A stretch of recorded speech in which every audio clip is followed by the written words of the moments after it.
जय हिंद दोस्तों, स्वागत है आप सभी का आपके अपने परिवार द लॉजिकल साइंस में। मैं हूं आलोक सिंह आतीश और आज के इस वीडियो सेशन में हम लोग डिस्कस करने वाले हैं youth science book chapter wise discussion में ग्रेविटेशन के तीसरे क्लास की। जी हां दोस्तों, इससे पीछे के वीडियो सेशन में हम लोगों ने youth science book chapter wise discussion में ग्रेविटेशन चैप्टर का दूसरा क्लास देखा था। मेरे मित्र, आज के इस वीडियो सेशन में हम लोग उसी चैप्टर के तीसरे क्लास में महत्वपूर्ण क्वेश्चन को डिस्कस कर रहे होंगे जो आपके आगामी रेलवे भर्ती परीक्षा के लिए बहुत ही उपयोगी है।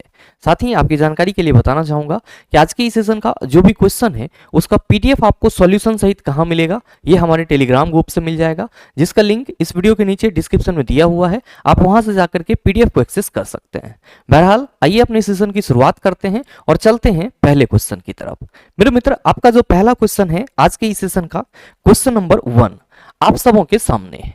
आपसे पूछा जा रहा है कि निम्नलिखित में से गलत कथन को चुने। पहला आपका ऑप्शन है कि गुरुत्वीय त्वरण पिंड के रूप, आकृति एवं द्रव्यमान पर निर्भर नहीं करता है, और दूसरा है कि गुरुत्वीय त्वरण जी ध्रुवों पर अधिकतम होता है, और तीसरा है गुरुत्वीय त्वरण भूमध्य रेखा पर न्यूनतम होता है, और चौथा है यदि लिफ्ट किसी त्वरण से ऊपर की ओर जा रही हो तो किसी पिंड का आभासी भार उसके वास्तविक भार से कम होता है। और मेरे मित्र, इसमें आपको क्या करना है, तो सर गलत कथन चुनना है। रॉन्ग स्टेटमेंट कौन सा है ये चीज आपको बताना है। आप सभी क्या कहेंगे कि गुरुजी पहले तो हमें यहाँ पे गुरुत्वीय त्वरण को समझना होगा कि गुरुत्वीय त्वरण किस किस चीज पर निर्भर करती है, और साथ ही साथ गुरुत्वीय त्वरण का जो मान है वो किस तरीके से परिवर्तित होता है। और फिर हमें यह भी समझना होगा कि अगर हम लोग किसी भी वस्तु या व्यक्ति की लिफ्ट में भार की बात करते हैं तो वो किस तरह से परिवर्तित होती है। क्यों? क्योंकि हम सभी कहते हैं कि सर अगर हम किसी भी वस्तु के वेट की बात करेंगे, अगर हम किसी भी वस्तु के भार की बात करेंगे तो हम कहेंगे कि ये जो है ये वस्तु के द्रव्यमान और गुरुत्वीय त्वरण के गुणनफल के क्या होती है सर, बराबर होती है। तो कहीं ना कहीं जब लिफ्ट हमारा ऊपर या नीचे जा रहा होगा तो जो गुरुत्वीय त्वरण का मान है उसमें कुछ ना कुछ परिवर्तन देखने को मिलेगा, क्योंकि मास जो है वो तो कंजर्व रहेगा हमेशा। तो सर लिफ्ट में किस तरह से भार परिवर्तित होगा वो भी हमें समझना होगा। तो मेरे मित्र ध्यान से समझिएगा, यहाँ पे हम लोग पहले ये समझते हैं कि जब गुरुत्वीय त्वरण की बात करते हैं, जब हम लोग गुरुत्वीय त्वरण की बात करते हैं तो आप सभी झट से क्या कहेंगे कि गुरुजी इसी को हम लोग स्मॉल जी से रिप्रेजेंट करते हैं। किससे? स्मॉल जी से। और हम सभी कहते हैं कि जब किसी वस्तु पर बल लगाने से उसमें त्वरण उत्पन्न होता है तो वो हमारा रैखिक त्वरण होता है। जैसे सपोज करो मेरे मित्र कि आप ये कोई m द्रव्यमान का ऑब्जेक्ट है, इस पे आप F फोर्स लगा रहे हो, तो आप क्या कहेंगे कि सर जाहिर सी बात है कि इसका जो वेग है वो चेंज होगा और एक्सेलरेशन प्रोड्यूस होगा। That's why according to Newton second laws of motion हम लोग कहेंगे कि sir F equal to ma होगा, और यहां पे जो a है ये हमारा क्या होगा, आप कहेंगे रैखिक त्वरण यानी कि लीनियर एक्सेलरेशन होगा। जब यहां पे हम गुरुत्वीय त्वरण की बात करें तो आप क्या कहेंगे कि सर गुरुत्वाकर्षण बल के चलते जो त्वरण उत्पन्न होगा वो क्या कहलाएगा, गुरुत्वीय त्वरण कहलाएगा। और आप सभी कहते हैं कि सर G इक्वल टू जो फॉर्मूला होता है वो Gme बटा RE स्क्वायर होता है। और हम ये कहते हैं कि सर जो गुरुत्वीय त्वरण का मान है वो किस पे डिपेंड करता है, गुरुत्वाकर्षण स्थिरांक पे। me मतलब क्या हुआ, मास ऑफ अर्थ यानी कि पृथ्वी के द्रव्यमान पर, और साथ ही साथ क्या हुआ सर re यानी कि रेडियस ऑफ अर्थ यानी कि पृथ्वी के त्रिज्या पर। तो आप सभी क्या कहेंगे कि गुरुजी हम सबों ने कई दफा पढ़ा है कि गुरुत्वीय त्वरण का मान जब भी डिपेंड करेगा तो वो इसी 3 फैक्टर पे डिपेंड करेगा, जिसमें पृथ्वी का द्रव्यमान होगा, पृथ्वी की त्रिज्या होगी और गुरुत्वाकर्षण स्थिरांक होगा। बाद बाकी गुरुत्वीय त्वरण न तो वस्तु के आकार पे डिपेंड करेगा, न ही वस्तु के आकृति पे डिपेंड करेगा, और न ही वस्तु के मास पर डिपेंड करेगा। तो जो पहला आपका ऑप्शन है कि गुरुत्वीय त्वरण पिंड के रूप, आकृति एवं द्रव्यमान पर निर्भर नहीं करता है, आप कहेंगे सर ये बात बिल्कुल ही सही है। दूसरा है कि गुरुत्वीय त्वरण जी ध्रुवों पर अधिकतम होता है। अब मेरे मित्र यहाँ पे सवाल ये है कि क्या गुरुजी गुरुत्वीय त्वरण के मान में परिवर्तन होता है? बिल्कुल मेरे मित्र, आप सभी ध्यान में रखेंगे। अगर हम लोग बात करते हैं जी के स्टैंडर्ड माप की यानी कि मानक माप की, तो हम सभी क्या कहते हैं कि गुरुजी जो जी का मानक माप होता है, जी का मानक माप होता है 45 डिग्री अक्षांश 45 डिग्री अक्षांश एवं समुद्र तल पर वो कितना हम लोग लिखते हैं? तो आप सभी कहते हैं कि गुरुजी जी का मान हम लोग 9.8 मीटर पर सेकंड स्क्वायर लिखते हैं। कहां? तो सर 45 डिग्री अक्षांश और समुद्र तल पे। ये क्या है? तो सर मानक है, स्टैंडर्ड है। और हम लोग कहते हैं कि सर पृथ्वी तल पे भी हम लोग यही वैल्यू मापते हैं, क्योंकि अगर हमें मतलब किसी नॉर्मल चीज की बात करनी होती है, स्टैंडर्ड मापांक की बात करनी होती है, तो हम लोग उसको कहां से रिलेट करते हैं? सर समुद्र तल से। तो जाहिर सी बात है कि हम लोग पृथ्वी तल पे भी जो गुरुत्वीय त्वरण का मान होता है उसके लिए क्या लिखते हैं? 9.8 मीटर पर सेकंड स्क्वायर। अब मेरे मित्र ये जो वैल्यू है ये परिवर्तित होता है। आप सभी ध्यान में रखेंगे कि जो हमारा पृथ्वी है वो क्या है? तो आप कहते हैं सर ये गोलाकार तो है लेकिन ये नारंगी की तरह बीच में चपटा है। तो मेरे मित्र अगर हम अपने पृथ्वी की संरचना की चर्चा करें तो आप सभी कहेंगे कि गुरुजी ये कुछ इस तरीके का होगा। ध्यान दीजिएगा कि पृथ्वी को दो बराबर भागों में जो बांटने वाली रेखा होती है उसको हम लोग क्या कहते हैं? विषुवत रेखा कहते हैं। और चला जी इसी को हम लोग इक्वेटर लाइन कहते हैं। क्या कहते हैं? इक्वेटर लाइन कहते हैं। और मेरे मित्र यहां पे जो आप इस वाले पॉइंट को देख रहे हैं और इस वाले पॉइंट को देख रहे हैं इसको हम लोग क्या कहते हैं? ध्रुव यानी कि पोल कहते हैं। क्या कहते हैं? ध्रुव यानी कि पोल कहते हैं। तो मेरे मित्र आप सभी ध्यान में रखिएगा कि ये जो जी का वैल्यू 9.8 मीटर पर सेकंड स्क्वायर है, ये जब हम पृथ्वी तल पर विषुवत रेखा पे जाएंगे, इक्वेटर लाइन पे जाएंगे, तो यहां पे इसका मान घट जाएगा, यानी कि इक्वेटर लाइन पे ये मान क्या होगा सर? न्यूनतम होगा। जबकि मेरे मित्र अगर हम ध्रुव की चर्चा करेंगे, पोल की तरफ बढ़ेंगे, तो आप सभी क्या ध्यान में रखेंगे कि यहां पे जी का जो मान है वो क्या होगा? आप कहेंगे मैक्सिमम होगा, यानी कि महत्तम होगा। साथ ही मेरे मित्र आप सभी ध्यान में रखना, अगर हम लोग जी के वैल्यू की बात करेंगे कब? तो सर जब कहेंगे कोई वस्तु हमारा ऊपर की ओर जा रहा है या पृथ्वी तल से ऊपर जाने पर। क्या कहेंगे? सर पृथ्वी तल से ऊपर जाने पर जी का मान घटेगा। पृथ्वी तल से ऊपर जाने पे क्या होगा? जी का मान घटेगा। और साथ ही साथ मेरे मित्र क्या कहेंगे कि सर पृथ्वी तल से नीचे जाने पे भी क्या होगा? तो सर नीचे जाने पे भी जी का मान घटेगा। जी का मान घटेगा। और हम लोग कहां चल जाएं? सर पृथ्वी के केंद्र पे चल जाएं तो क्या कहेंगे? सर जी का जो मान है वो क्या हो जाएगा? 0 हो जाएगा। तो जो दूसरे ऑप्शन में आपसे कहा जा रहा है कि गुरुत्वीय त्वरण जी ध्रुवों पर अधिकतम होता है, तो आप कहेंगे गुरुजी यहां पे तो आपने डायग्राम के साथ बता दिया है कि जी का मान पोल पे क्या होता है? मैक्सिमम होता है। तो हमारा ये स्टेटमेंट भी सही है। चला अब तीसरा है कि गुरुत्वीय त्वरण भूमध्य रेखा पर न्यूनतम होता है। आप कहेंगे गुरुजी बिल्कुल ये बात भी सत्य है। अब यहां पे सवाल है कि यदि लिफ्ट किसी त्वरण से ऊपर की ओर जा रहा हो तो किसी पिंड का आभासी भार उसके वास्तविक भार से कम होता है। तो मेरे मित्र आप सभी यहां पे ध्यान में रखिएगा। तो आप ये कहेंगे कि गुरुजी किसी भी व्यक्ति या वस्तु का लिफ्ट में जो भार होगा वो क्या होगा? आभासी भार होगा। क्या होगा? आभासी भार होगा। और ध्यान में रखेंगे कि आभासी भार को हम लोग किससे रिप्रेजेंट करते हैं?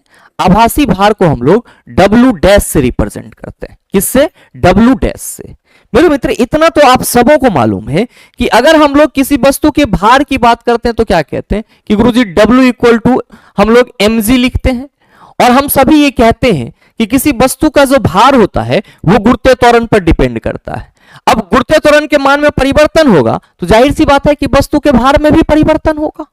आप सभी ध्यान में रखिएगा कि जब भी कोई लिफ्ट ऊपर की ओर जाता है तो उसका सर वेग परिवर्तित होता है, जिस वजह से उसमें सर त्वरण भी उत्पन्न होता है। और जब मेरे मित्र नीचे आएगा तो भी उसका वेग परिवर्तित होगा, तो जाहिर सी बात है कि वहां पे भी त्वरण उत्पन्न होगा। तो आपको यहां पे लिफ्ट में आभासी भार से संबंधित कुछ महत्वपूर्ण पॉइंट याद रखने हैं जो आपके आगामी सभी परीक्षा के लिए बहुत ही उपयोगी है। चलिए जी पहला ध्यान में रखिएगा कि जब लिफ्ट आपका ऊपर की ओर जा रहा होगा तो जो आभासी भार होगा W डैश वो क्या होगा? आप सभी याद रखेंगे बढ़ेगा।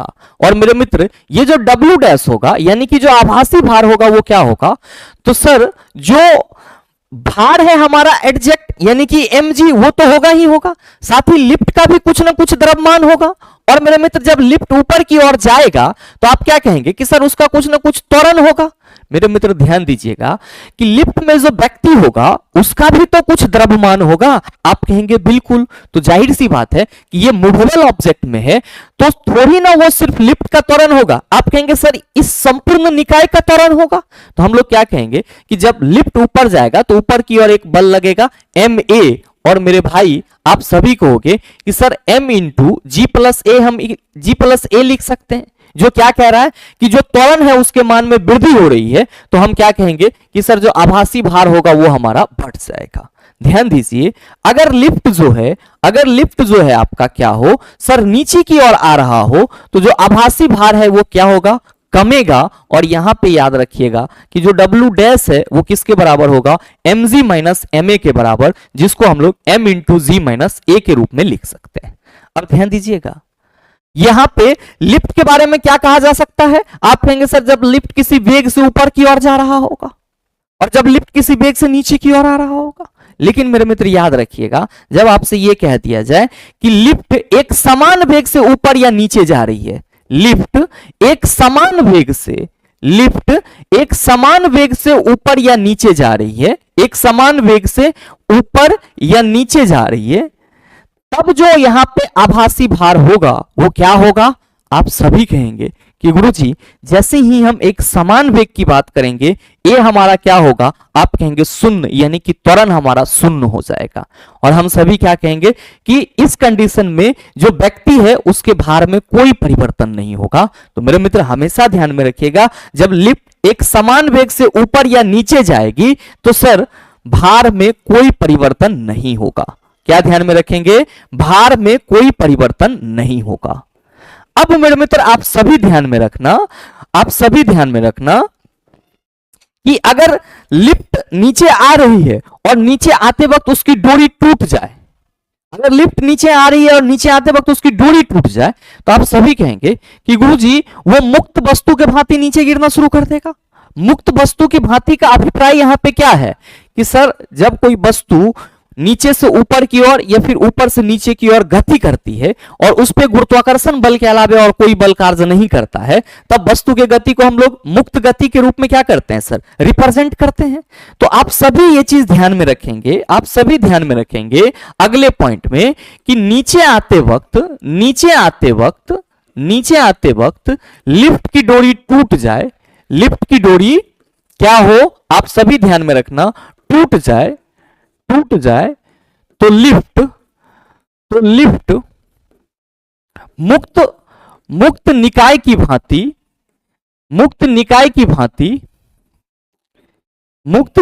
भांति नीचे गिरेगा और ये स्थिति भारहीनता होगी। और ये स्थिति क्या होगी, आप ध्यान में रखेंगे, भारहीनता होगी, यानी कि वेटलेसनेस होगी। मतलब अगर नीचे आते वक्त लिफ्ट की डोरी टूट जाएगी चला, तो जो व्यक्ति है वो अपने आप में क्या महसूस करेगा, भारहीन महसूस करेगा।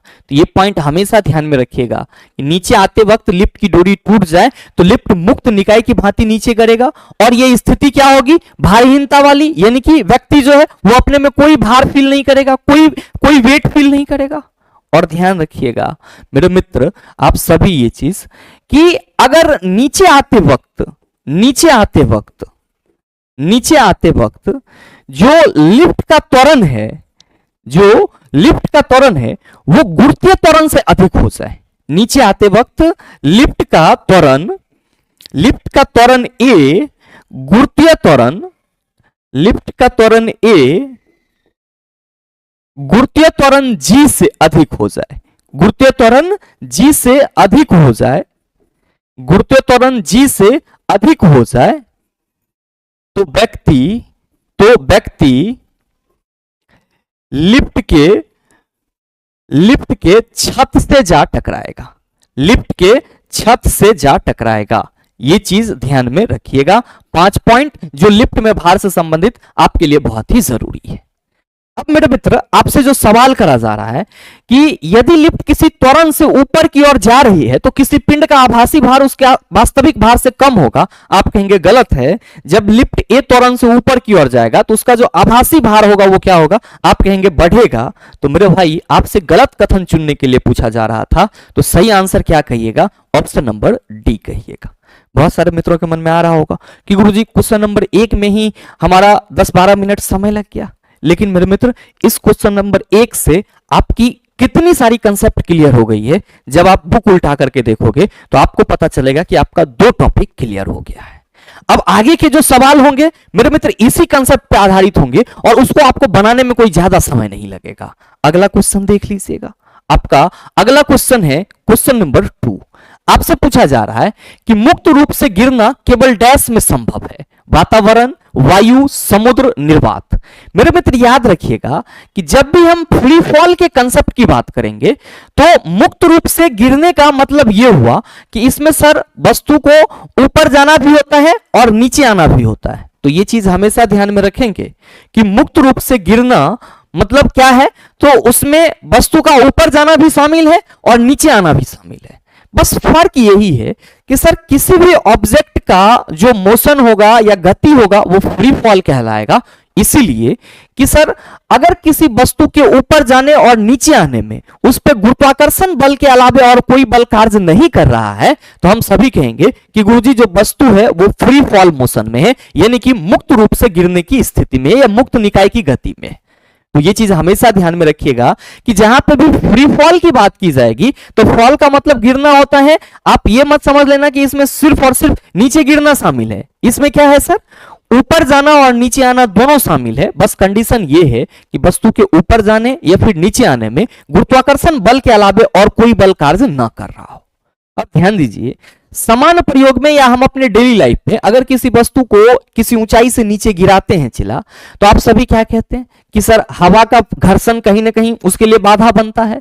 और मेरे मित्र ये जो हवा का घर्षण होता है या हवा का विरोध होता है वो कहीं ना कहीं ज्यादा मासेबल ऑब्जेक्ट और जो कम मासेबल ऑब्जेक्ट है उसके गिरने के समय में फर्क ला देता है। तो हम लोग कहते हैं कि सर चूंकि ये चीज जो है वो हम अपने एक्सटर्नल इन्वायरमेंट में कर रहे हैं, लेकिन इसी चीज को अगर हम लोग क्या करेंगे लैब में जाकर के निर्वात में करेंगे तो निर्वात तो ऐसा चीज है जहां पे आपका हवा भी नहीं होता है और जहां हवा नहीं हो वही वैक्यूम है। तो आप कहेंगे सर कोई रेसिस्टेंस नहीं है, कोई प्रतिरोध नहीं है, तो हम ये कह सकते हैं कि सर दो समान द्रव्यमान के या अगर हम लोग मतलब कह सकते हैं कि दो द्रव्यमान युक्त ऑब्जेक्ट को अगर नीचे गिराएंगे तो क्या होगा, आप कहेंगे सर वो एक साथ नीचे गिरेगा।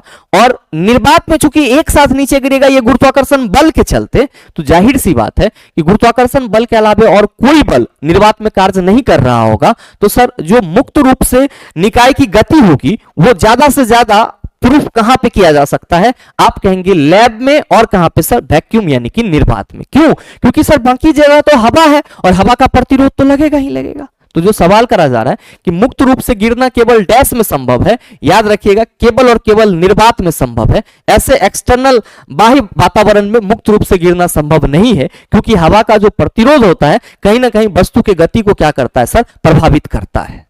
अगला सवाल देख लीजिएगा, क्वेश्चन नंबर 3। बड़ा ही सरल सा सवाल है लेकिन बहुत सारे मित्र इसमें उलझते रहते हैं। कहा जा रहा है कि वह बिंदु जहां पर एक वस्तु का संपूर्ण भार कार्य करता है उसे कहा जाता है द्रव्यमान का केंद्र, घर्षण का केंद्र, गुरुत्वाकर्षण का केंद्र, दाब का केंद्र। ध्यान दीजिएगा, द्रव्यमान का जो केंद्र है इसी को हम लोग सेंटर ऑफ मास कहते हैं। क्या कहते हैं? सेंटर ऑफ मास कहते हैं। और जो गुरुत्वाकर्षण का केंद्र है इसी को हम लोग सेंटर ऑफ ग्रेविटी कहते हैं। क्या कहते हैं सर? सेंटर ऑफ ग्रेविटी कहते हैं। ध्यान में रखिएगा कि सेंटर ऑफ मास और सेंटर ऑफ ग्रेविटी अगर फिजिक्स के कंसेप्ट से देखा जाए तो दोनों ही क्या है सर, तो अलग अलग चीज है। लेकिन कुछ एक कंडीशन ऐसे होते हैं जहां पे मास ऑफ सेंटर और मास ऑफ ग्रेविटी दोनों क्या होते हैं सर, सेम होते हैं। पहले हम यह समझने की कोशिश करते हैं कि सर किसी वस्तु का द्रव्यमान का केंद्र हम लोग किसको बोलते हैं। मेरे मित्र आप सभी ये ध्यान में रखना कि जब भी हम किसी भी वस्तु के द्रव्यमान के केंद्र की बात करते हैं तो उस वस्तु के सतह में वो बिंदु होती है जिस पे क्या होता है कि सर उस वस्तु का जो टोटल द्रव्यमान है वो केंद्रित होता है। क्या होता है सर? टोटल द्रव्यमान केंद्रित होता है। और मेरे मित्र जो गुरुत्वाकर्षण का केंद्र होता है वो बिंदु होता है जहां पे पृथ्वी के द्वारा गुरुत्वाकर्षण बल उस वस्तु पर लग रहा होता है। और ध्यान में रखेंगे कि जब हम लोग यूनिफॉर्म ग्रेविटेशन फील्ड की बात करते हैं तो उस केस में जो हमारा वस्तु का द्रव्यमान केंद्र होता है और जो वस्तु का गुरुत्व केंद्र होता है वो समान होता है। लेकिन जब हम लोग नॉन यूनिफॉर्म ग्रेविटी फील्ड की बात करते हैं तो वहां पे सेंटर ऑफ मास और सेंटर ऑफ ग्रेविटी क्या होता है, अलग अलग होता है। ध्यान दीजिएगा यहां पे कि हमने यहां पे दो डायग्राम लिया है, एक यूनिफॉर्म ग्रेविटेशन फील्ड का और दूसरा नॉन यूनिफॉर्म ग्रेविटेशन फील्ड का। मेरे मित्र ध्यान देंगे कि यहां पे आप सेंटर ऑफ ग्रेविटी और सेंटर ऑफ मास दोनों को क्या देख रहे होंगे सर, एक ही पॉइंट पे देख रहे होंगे। ध्यान रखिएगा कि जब हम सेंटर ऑफ मास की बात कर रहे हैं तो सर जब समान गुरुत्वीय क्षेत्र है तो समान गुरुत्वीय क्षेत्र में जब इस पे सर पृथ्वी के चलते गुरुत्वाकर्षण बल लग रही होगी तो वो क्या होगा, आप कहेंगे सर उसके सेंटर ऑफ मास पे लग रही होगी। क्यों? क्योंकि हम सबों को मालूम है कि पृथ्वी प्रत्येक वस्तु को अपनी ओर गुरुत्वीय त्वरण से खींचती है, और जैसे ही पृथ्वी किसी भी वस्तु को अपनी ओर गुरुत्वीय त्वरण से खींचेगी तो जो गुरुत्वीय त्वरण होगा वो वस्तु के द्रव्यमान के साथ क्या होगा, ऑब्वियस सी बात है जाएगा। तो भाई मेरे जो हमारा mg होगा वो यहीं पे होगा। चूंकि जो गुरुत्वाकर्षण बल लगेगा वो क्या है, तो सर वस्तु के द्रव्यमान और पृथ्वी के द्रव्यमान के चलते उत्पन्न होगा। तो जाहिर सी बात है कि दो द्रव्यमान के सेंटर पे लगेगा। मेरे भाई आप कहेंगे कि सर तब जो हमारा वजन होगा यानी कि जिससे पृथ्वी उसको अपनी ओर खींच रही होगी वो मास वाला ही सेंटर हो जाएगा। लेकिन अगर हम बात करते हैं वैसे ग्रेविटेशन फील्ड की जहां पे असमरूप रूप से गुरुत्वीय क्षेत्र है, तो अभी जस्ट मैंने आपको बताया कि मास, सेंटर ऑफ मास यानी कि द्रव्यमान का केंद्र किसी भी वस्तु का वह केंद्र है जहां पे उसका द्रव्यमान जो है वो पूरा का पूरा केंद्रित होता है। लेकिन जो सेंटर ऑफ ग्रेविटी है वो किसी वस्तु का वह केंद्र है जिसके थ्रू आप ये कह सकते हो कि उस वस्तु को पृथ्वी अपनी ओर खींचती है। तो मेरे मित्र नॉन यूनिफॉर्म ग्रेविटेशनल फील्ड में सेंटर ऑफ मास का अगर पॉइंट ये है तो सेंटर ऑफ ग्रेविटी ये हो जाएगी। क्यों? क्योंकि सर इसमें जो गुरुत्वीय क्षेत्र है वो एक समान नहीं है, जिस वजह से जो गुरुत्वाकर्षण बल का परिमाण होगा वो क्या होगा, डिफरेंट होगा। और वो किस पे डिपेंड करेगी, तो सर वस्तु के संपूर्ण द्रव्यमान पे, जहां से उस पर वो क्या कर रही होगी सर, अपनी ओर खींच रही होगी। तो जो सवाल करा जा रहा है कि वह बिंदु जहां पर एक वस्तु का संपूर्ण भार कार्य करता है। तो मेरे मित्र मान लो कि ये आपका कोई वस्तु है और इसका ये द्रव्यमान केंद्र है, और हम ऐसे क्षेत्र की बात कर रहे हैं जहां पे सर जो ग्रेविटेशन फील्ड है वो कांस्टेंट है या आप कह सकते हो एक समान है। तो आप कहेंगे कि सर इस वस्तु को जो पृथ्वी अपनी ओर खींचेगी वो क्या करेगी, तो सर जी त्वरण से नीचे की ओर खींचेगी। तो भाई मेरे पृथ्वी जो इसको जी त्वरण से अपनी ओर खींच रही है वो वाला केंद्र क्या होगा, आप कहेंगे सर गुरुत्वाकर्षण केंद्र होगा। तो जो सवाल पूछा जा रहा है उसका सही आंसर ऑप्शन नंबर सी हो जाएगा। घर्षण के केंद्र की बात करेंगे तो आप सभी ध्यान में रखेंगे कि घर्षण एक प्रकार का बल है जो क्या होता है, तो सर दो वस्तुओं के संपर्क में आने से उत्पन्न होता है। और ये जो उत्पन्न होता है उसके पीछे किसका हाथ होता है, सतह के सर रफनेस का, यानी कि आप कह सकते हो रुखरापन का। किसी भी सतह की रफनेस जितनी ज्यादा होगी घर्षण उतना ज्यादा होगा, सतह जितना हमारा चिकना होगा वो उतना ही क्या होगा, मुलायम होगा। द्रव्यमान केंद्र, आप कहेंगे किसी भी वस्तु के सतह में वो केंद्र जहां पे उसका पूरा का पूरा द्रव्यमान केंद्रित होता है, द्रव्यमान केंद्र कहलाता है। किसी भी वस्तु का वह केंद्र जहां पर संपूर्ण ग्रेविटी लग रहा होता है, जिसके थ्रू वो सर पृथ्वी की ओर खींचे चला आता है, सर उसको हम लोग क्या कहते हैं, गुरुत्वाकर्षण केंद्र कहते हैं। अगला सवाल देख लीजिएगा सर, क्वेश्चन नंबर 4 कि जी की इकाई त्वरण की इकाई के समान है। ध्यान दीजिएगा यहां पे त्वरण, रैखिक त्वरण की बात की जा रही है और जी गुरुत्वीय त्वरण की बात की जा रही है, और दोनों ही त्वरण का यूनिट क्या होता है सर, मीटर पर सेकंड स्क्वायर। तो इसको हम लोग ms⁻² के रूप में लिख सकते हैं। सही आंसर हमारा ऑप्शन नंबर सी हो जाएगा। अगला सवाल देख लीजिएगा, क्वेश्चन नंबर 5 आपसे कहा जा रहा है कि जी निम्न में से कौन सा कथन सत्य है।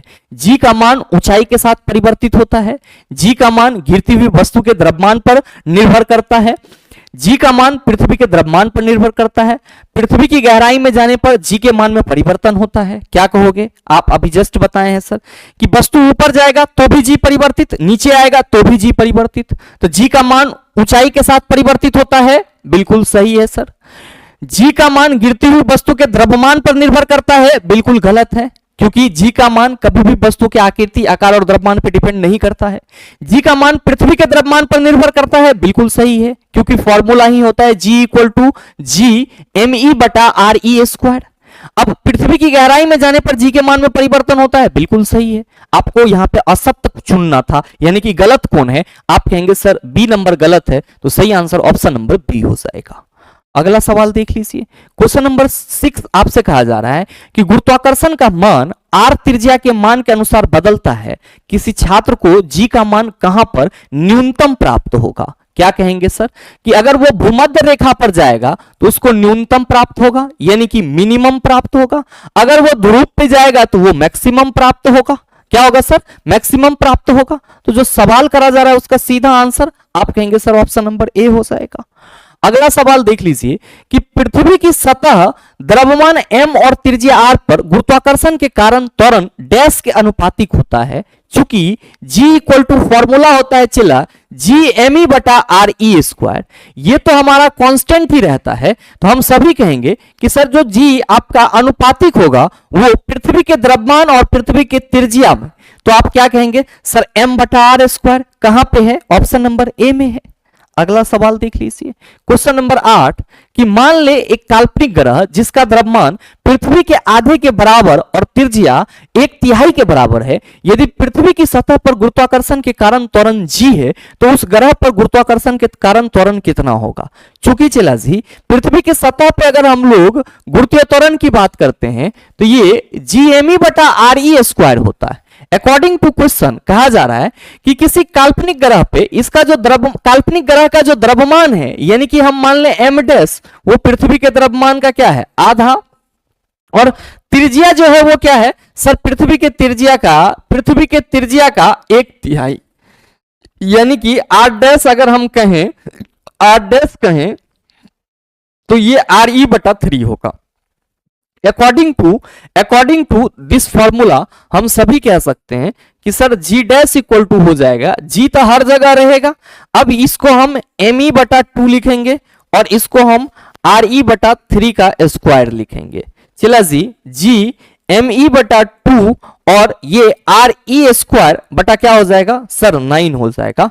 और आप कहेंगे कि गुरुजी GME बटा 2 इंटू 9 बटा RE² कह सकते हैं, और इसी को हम 9 बटा 2 GME बटा RE² कहेंगे। मतलब जो गुरुत्वीय त्वरण का मान होगा काल्पनिक ग्रह पे वो पृथ्वी के गुरुत्वीय त्वरण का 9 बटा 2 होगा, यानी कि हम इसी वैल्यू को 9 बटा 2 G लिख सकते हैं। तो सही आंसर क्या होगा, आप कहेंगे ऑप्शन नंबर बी होगा।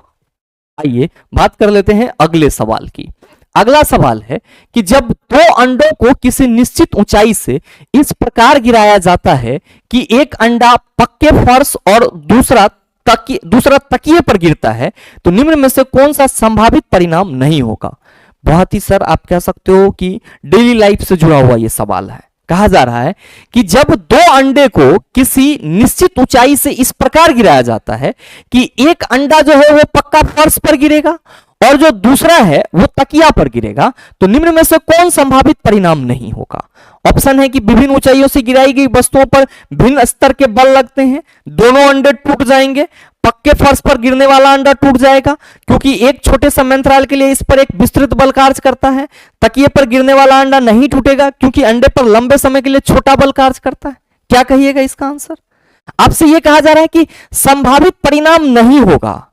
बहुत सारे मित्र कहेंगे कि गुरुजी अभी जस्ट हम पढ़े हैं कि सर अगर हम किसी दो द्रव्यमान युक्त ऑब्जेक्ट को नीचे गिराएंगे और उसमें भी हम अंडा जैसे ऑब्जेक्ट की बात कर रहे हैं जिसको नीचे छोड़ने पे हमें टूटने की संभावना ज्यादा लगती है, तो हम तो पहले ही कहेंगे सर दोनों टूट जाएगा। लेकिन मेरे मित्र नहीं होगा ऐसा। जब फर्श पे गिरेगा तो वहां पे क्या होगा सर, जैसे ही अंडा नीचे गिरेगा तो वो एक समान समय से, लेकिन जैसे ही गिरेगा सर क्या होगा कि फर्श पे उसको थोड़े समय के लिए जो है ज्यादा बल लगेगा। लेकिन मेरे मित्र जैसे ही तकिया पे गिरेगा तो तकिया आपका क्या होता है सर, सॉफ्ट होता है, स्पंजी होता है, उस पे क्या होगा तो सर लंबे समय के लिए थोड़ा बल लगेगा, जिस वजह से आप क्या कहेंगे कि सर पहला सिचुएशन ये हो सकता है, संभावित परिणाम ये हो सकता है कि एक अंडा टूट जाए जो फर्श पे गिरा है और दूसरा जो है वो क्या है सर तकिया पे गिरा है वो न टूटे। और अगर हम संभावित परिणाम की बात करें ये दोनों अंडा टूट जाएगा, सर ये संभव ही नहीं है। एक को तकिया पे गिराओ, एक को फर्श पे गिराओ, डेली लाइफ से जुड़ा हुआ सवाल है। तो क्या कहिएगा कि जो कहा जा रहा है पहले ऑप्शन में कि विभिन्न ऊंचाइयों से गिराई गई वस्तु पर भिन्न भिन्न स्तर के बल लगते हैं, तो मेरे मित्र ये डिपेंड करता है कि जो हमारा रेसिस्टेंस वहां पे लग रहा है वो किस वजह से और काहे लग रहा है। अब दूसरा है कि दोनों अंडे टूट जाएंगे, ये संभावित परिणाम तो नहीं हो सकते हैं, ठीक है। और तीसरा है कि पक्के फर्श पर गिरने वाला अंडा टूट जाएगा क्योंकि एक छोटे समय अंतराल के लिए इस पर एक विस्तृत बल कार्य करेगा। आप कहेंगे सर ये तो संभावित परिणाम है। और तकिए पर गिरने वाला अंडा नहीं टूटेगा क्योंकि अंडे पर लंबे समय के लिए छोटा बल कार्य करेगा। आप कहेंगे ये सर संभावित परिणाम है।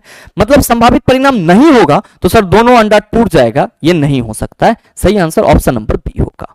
अगला सवाल देख लीजिए, क्वेश्चन नंबर 10 आपसे क्या पूछा जा रहा है कि निम्न में से किस स्थान पर गुरुत्वीय त्वरण शून्य स्तर होता है, त्वरण शून्य होता है। मेरे मित्र समुद्र स्तर पर आप कहेंगे 9.8 मीटर पर सेकेंड स्क्वायर, पृथ्वी के केंद्र पर 0 होगा, भूमध्य रेखा पर न्यूनतम होगा और ध्रुव पर क्या होगा आप कहेंगे महत्तम होगा। तो शून्य कहां है, पृथ्वी के केंद्र पर, सही आंसर वही होगा। अगला सवाल कि एक वस्तु का भार पृथ्वी पर 6000 न्यूटन है, चांद की सतह पर उसका भार क्या होगा। याद रखिए चूंकि W जो है, भार जो है वो एक सदिश राशि है और ये गुरुत्वीय त्वरण पर डिपेंड करती है। और आपको यह ध्यान में रखना होगा कि चंद्रमा पे G का मान, चंद्रमा पे G इक्वल टू क्या है, तो सर पृथ्वी के G का 1/6 है, पृथ्वी के G का 1/6 है। तो मेरे मित्र आप सभी ध्यान में रखना, क्योंकि चंद्रमा पे G का मान पृथ्वी के G का 1/6 है, इसीलिए जो भार होगा, इसीलिए जो चंद्रमा पे भार होगा सर वो पृथ्वी के भार का 1/6 होगा या पृथ्वी के भार बटा 6 होगा।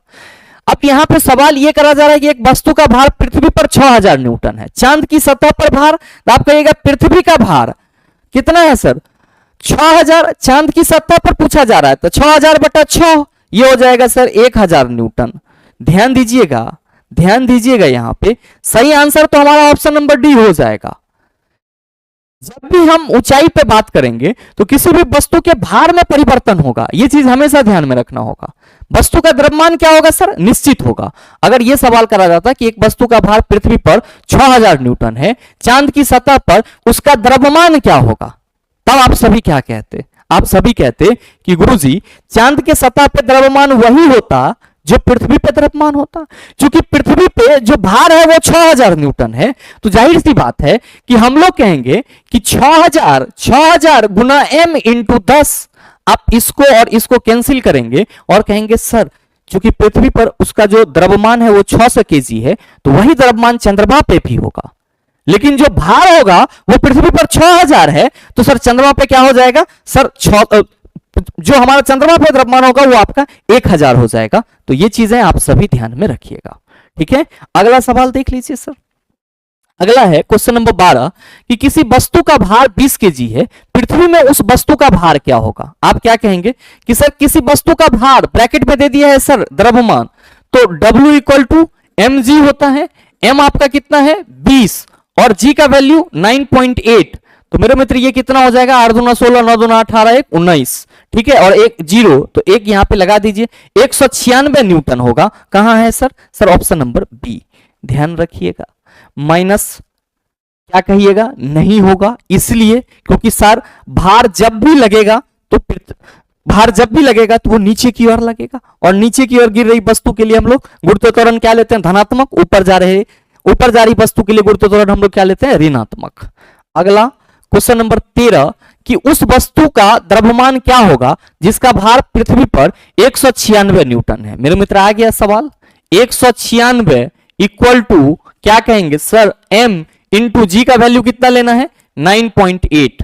तो मेरे मित्र जब आप m इक्वल टू इसको सॉल्व करेंगे तो 9.8 कहेंगे, पॉइंट हटाइए, क्या कहिएगा कि गुरुजी ये हो जाएगा हमारा 8 दूना 16, यानी कि जो द्रव्यमान होगा हमारा वो कितना हो जाएगा 20 kg। सही आंसर ऑप्शन नंबर बी हो जाएगा। अगला सवाल देख लीजिए, क्वेश्चन नंबर 14 कह रहा है कि पृथ्वी की सतह से h गहराई पर तथा पृथ्वी की सतह से h ऊंचाई पर गुरुत्वाकर्षण का अनुपात क्या होगा, जहां पृथ्वी की त्रिज्या h जो है वो मतलब जो ऊंचाई है वो सर बहुत कम है किससे, पृथ्वी की त्रिज्या से। मेरे मित्र बहुत ही सरल सा सवाल पूछा जा रहा है, आप सभी ने देखा है कि अगर कोई वस्तु ऊपर की ओर जाता है तो गुरुत्वीय त्वरण का मान क्या होगा, आप सभी ध्यान में रखेंगे घटेगा। अब मेरे मित्र ये चीज आपको ध्यान में रखना होगा कि अगर कोई वस्तु ऊपर की ओर जा रहा है और ऊंचाई हमारा पृथ्वी की त्रिज्या से बहुत कम है, तो जो हमारा परिवर्तित जी का मान होगा वो 1 माइनस 2h बटा RE के बराबर होगा। लेकिन अगर ये ऊंचाई जो है, ये जो ऊंचाई है अगर ये आपके पृथ्वी के त्रिज्या से बहुत ज्यादा छोटा नहीं है, तब हम लोग यहाँ पे जो परिवर्तित g का मान होता है वो क्या लेते हैं sir, g into R E बटा आर ई प्लस एच का होल स्क्वायर। मतलब ये हुआ कि सर जब ऊंचाई जो है वो पृथ्वी की त्रिज्या से बहुत बहुत कम हो तो g डैश इक्वल टू हमारा क्या होता है, आप सभी ध्यान में रखना, g डैश इक्वल टू होता है हमारा g इंटू 1 माइनस 2h बटा आर ई। साथ ही मेरे मित्र अगर नीचे की ओर हम लोग बात करते हैं, किसकी बात करते हैं, जब नीचे की ओर जा रही होती है वस्तु तो आप कहेंगे सर तो भी जी का मान घटेगा, और जो तब जी का मान घटेगा वो क्या होगा चला, आप सभी ध्यान में रखिएगा 1 माइनस एच बटा आर ई होगा, सॉरी जी इंटू 1 माइनस एच बटा आर ई होगा। ठीक है, तो सर जब ऊपर जाएगा और ऊंचाई जो है सर त्रिज्या से बहुत कम होगी तो वैल्यू ये होगा, जब नीचे आएगा ऊंचाई त्रिज्या से बहुत कम होगी तो वैल्यू ये लिखेंगे। कह रहा है कि पृथ्वी की सतह से h गहराई पर तथा पृथ्वी की सतह से h ऊंचाई पर गुरुत्वाकर्षण का अनुपात क्या होगा। तो चला जी आप सभी कहेंगे सर h गहराई से h ऊंचाई पे पूछा जा रहा है, तो हम लोग सीधे सीधे कहेंगे कि g इंटू 1 माइनस एच बटा आर ई, अब बटा क्या हो जाएगा, आप कहेंगे सर ये यहां पे हम क्या ले रहे हैं सर, तो नीचे गिर रहा है तब का गुरुत्वीय त्वरण और ये ऊपर जा रहा है तब का गुरुत्वीय त्वरण, तो आप कहेंगे सर दोनों का अनुपात, तो जी इंटू क्या हो जाएगा 1 माइनस 2h बटा आर ई। मेरे भाई जब आप इसको सॉल्व करेंगे तो ये आपका वैल्यू 1 प्लस एच बटा आर के रूप में आएगा, जो कि आपका क्या है, तो आप कहेंगे सर ये तब है जब हमारा h क्या है सर, बहुत बहुत छोटा है, किससे, पृथ्वी की त्रिज्या r से। मेरे मित्र जब h बहुत बहुत छोटा है पृथ्वी की त्रिज्या r से, तो हम ये कह सकते हैं कि सर यहां पे जो g का मान है वो रैखिक के साथ रैखिक ढंग से क्या हो रहा है, आप कहेंगे बढ़ रहा है। क्या हो रहा है सर, बढ़ रहा है। तो जो सवाल करा जा रहा है कि पृथ्वी की सतह से h गहराई पर तथा पृथ्वी की सतह से h ऊंचाई पर गुरुत्वाकर्षण का अनुपात क्या होगा, जहां r पृथ्वी की त्रिज्या h जो है ऊंचाई जो है उससे क्या है सर त्रिज्या बहुत बहुत कम है, तो मेरे मित्र आप कहेंगे h के साथ रैखिक ढंग से बढ़ेगा। क्यों, क्योंकि सर ये 1 प्लस एच बटा आर है। अब यहां पे समझिएगा, ये तो हो गई सर एक फिजिक्स के दृष्टिकोण से चीजों को समझना, लेकिन डे टू डे लाइफ में कैसे समझ सकते हैं। मेरे मित्र आप सभी कहते हो कि गुरुजी ऊपर जाने पर घटता है और पृथ्वी के केंद्र पे जाएंगे तो शून्य हो जाएगा, लेकिन पृथ्वी के तल पे आएगा तो आप कहेंगे पृथ्वी के तल पे आएगा तो 9.8 मीटर पर सेकेंड स्क्वायर हो जाएगा। तो चला जी जब हम पृथ्वी के केंद्र से ऊपर की ओर पृथ्वी तल के तरफ बढ़ेंगे तो आप कहेंगे सर जो जी का मान हमारा शून्य था केंद्र पर, वो जैसे जैसे हम ऊपर जा रहे हैं तो वो क्या हो रहा है, बढ़ रहा है। कहां तक बढ़ेगा, तो सर पृथ्वी के तल पे आने पे 9.8 मीटर पर सेकेंड स्क्वायर तक बढ़ेगा, लेकिन फिर जैसे जैसे हम ऊपर जाएंगे जी का मान घटेगा। तो मेरे मित्र जो हमारा ऊंचाई होगा पृथ्वी की सतह से h गहराई तथा पृथ्वी की सतह से h ऊंचाई पर, कब, जब सर ऊंचाई पृथ्वी की त्रिज्या से बहुत बहुत कम हो तो हम लोग कहेंगे सर जो गुरुत्वीय त्वरण का मान है वो h के साथ रैखिक ढंग से बढ़ेगा। क्या होगा सर, h के साथ रैखिक ढंग से बढ़ेगा। क्या कहिएगा, नियत नहीं रहेगा, घटेगा नहीं, और सर तरबलक होने का तो यहां पे कोई कारण ही नहीं है। अगला सवाल देख लीजिएगा सर, अगला सवाल है आपका क्वेश्चन नंबर 15। आपसे पूछा जा रहा है कि निम्न में से कौन सा कथन सत्य है। माउंट एवरेस्ट पर जी का मान जो है, जो जी डैश का मान होता है वो पृथ्वी तल के जी के मान से बड़ा होता है। माउंट एवरेस्ट पर जी का मान जो है वो पृथ्वी तल पे गुरुत्वीय त्वरण के मान से कम होता है। एक गेंद को लंबवत फेंकने पर 15 सेकंड के बाद जमीन पर वापस आ जाती है, इसका वेग 75 मीटर पर सेकंड है। एक गेंद को लंबवत फेंकने पर 15 सेकंड के बाद जमीन पर वापस आ जाता है, इसका वेग 150 मीटर पर सेकंड है।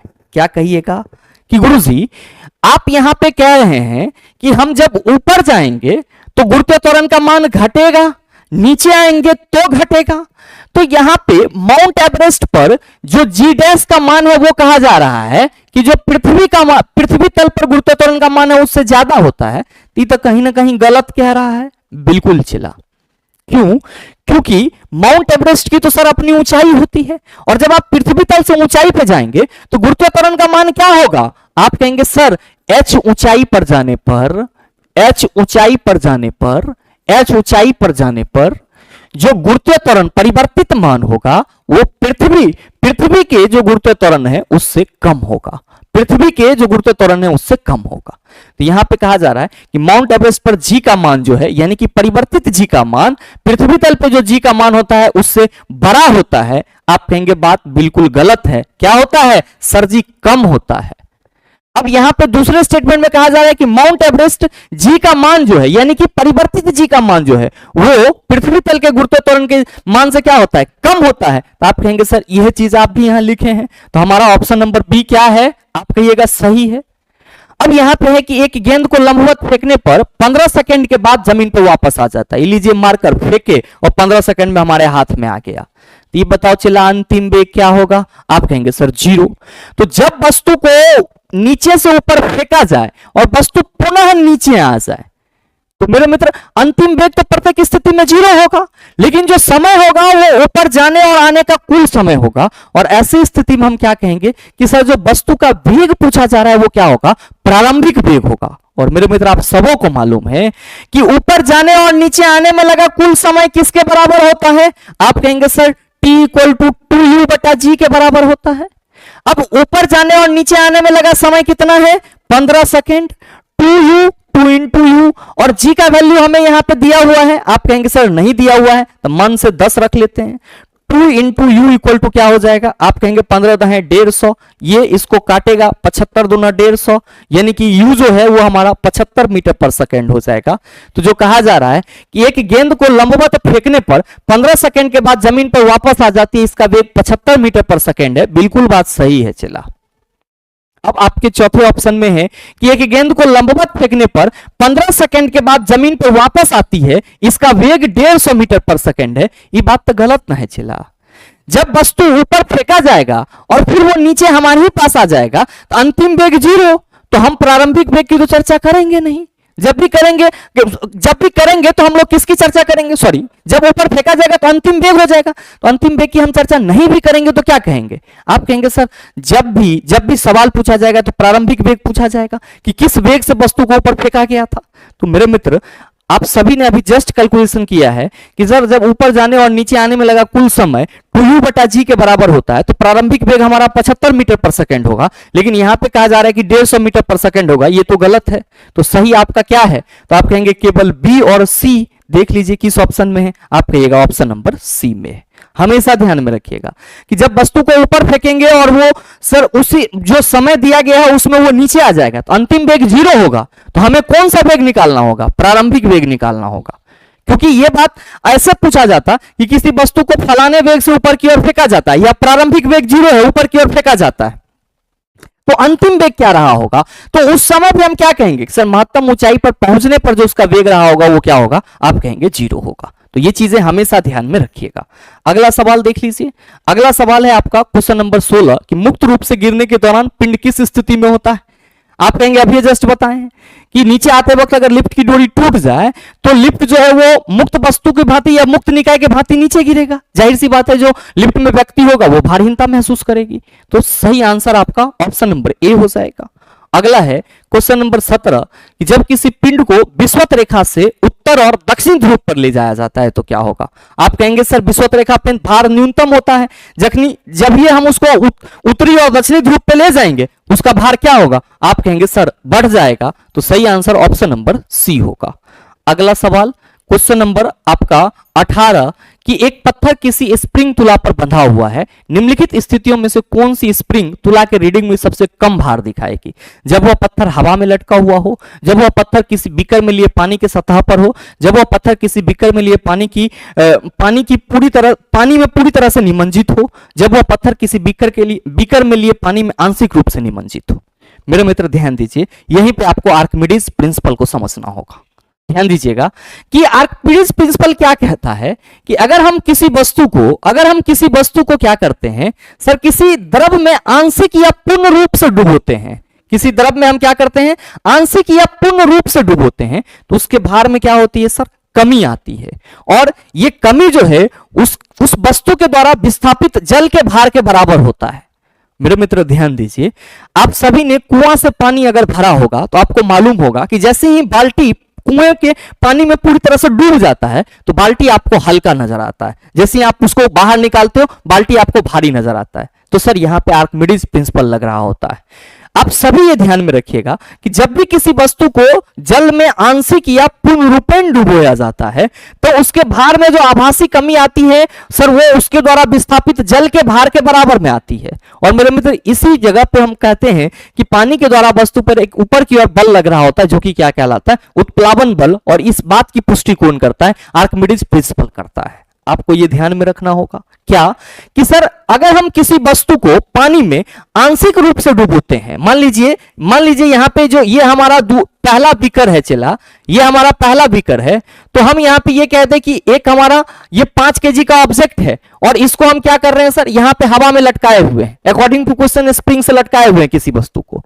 तो यहां पे ये हवा में 5 केजी है, लेकिन जैसे ही आप इसको पानी में डुबोना चालू करोगे, तो